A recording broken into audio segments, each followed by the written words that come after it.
Guys, ayan, kumakain ako M&M. So, meron akong papahula sa inyo.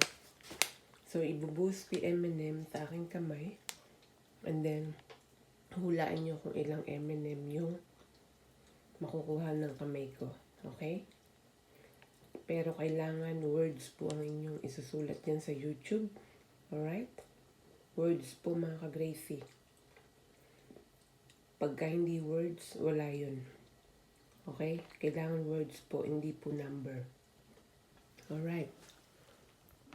So, ayun guys, kumuha na ako ng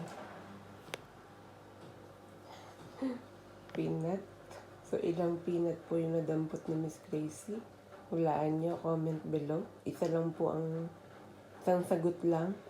May 500 pesos na GCash ang makakahula kung magkano, ay kung ilan ang nadampot kong M&M.